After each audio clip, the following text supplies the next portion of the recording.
ఏం చెయ్యలేవని అన్నారా నిన్ను నిరాశపరిచారా? పురుగంటి వాడనని ఎప్పటికీ ఇంతేనని నా బ్రతుకు మారదు అని అనుకుంటూ ఉన్నావా?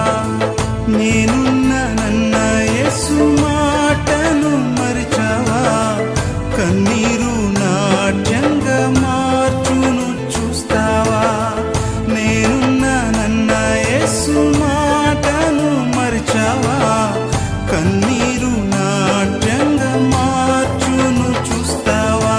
కన్నీరేలమ్మా, కరుణించు యేసు నిన్ను విడువబోడమ్మా. కలవరపడకమ్మా, కరుణించు యేసు నిన్ను